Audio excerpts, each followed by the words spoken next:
This is Theresa Gasinski. I gotta stand for her because she said she's pretty animated when she speaks. She won the Eve of Ignition the other night. Yeah. How many folks were at the Eve of Ignition? Yeah, a lot of folks. How was that? It's pretty good. It turned out pretty well for you. Apparently, I'm here, right? Absolutely. Are you doing the same presentation that you did the other night? No, the format's a little different this time. It's a lot quicker and a little longer at this. All right, so this is brand new to even Theresa, so let's give a round of applause. MSU Junior right here.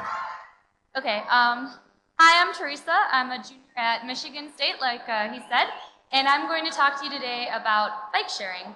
So, Nick, we can go. So basically, bike sharing is just a network of bicycles that are distributed within a given area or a city. So if you look at this map, all of those red dots are just different kiosks where bicycles are located. And members are given an ID and a password, and they use this information to check out a bike from a kiosk.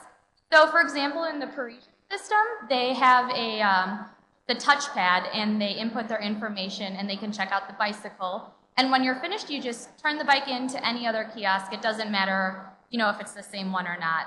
And the bicycles are designed in a very specific way to withstand vandalism and prevent theft. And this is because it has a lot to do with the history of the bike sharing program, which I'm going to go into for a second. Basically, it began in 1965 in Amsterdam. There was a group of individuals who just gathered up bicycles, painted them white, and just scattered them across the city. Unfortunately, the program didn't last very long. It succumbed quickly to theft and vandalism. But many consider this the first generation of bike sharing, and since then there have been two more generations.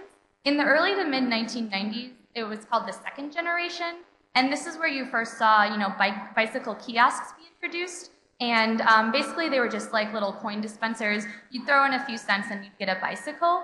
But unfortunately, because of the lack of accountability, the programs also failed quickly. Today we have what's called the third generation of bike sharing, and this is a much more sophisticated system. You have electronically locked bicycle racks, you have membership fees, and you have a computer system. And this has allowed the program to become a lot more sustainable. And because of that, you have a lot more programs showing up. So if you look at the map, they're mostly based in Europe, but you have some in East Asia, you have some in Latin America, and you have some in the Northwest, including here in the United States. And so one of the reasons the programs have been able to expand and grow so quickly is because all of their benefits.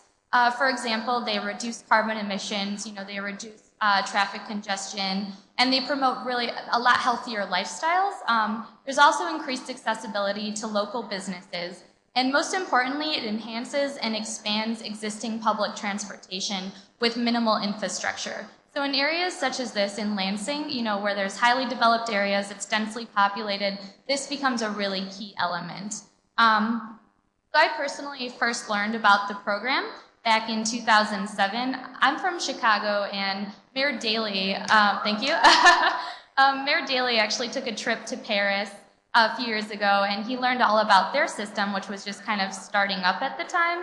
He fell in love with it, he loved it, he wanted to bring it to Chicago. So they're still working out the kinks there, but I think it can work well here. And so I came to Michigan State with this idea kind of in the back of my mind, and I noticed that there were kind of some disconnects in terms of mobility here in the greater Lansing area, and I felt that a bike share program could really help, kind of connect things a little better. And so I've been researching a bike share program over this past year and learning more about it, and now I'm just really obsessed with it. I think it's great. I've had a lot of really good resources at MSU, through Roosevelt Institute, through MSU Gumball Club, and I've been kind of rolling with things. And so I think that it would work really well here with this kind of urban revitalization that Lansing has been experiencing lately.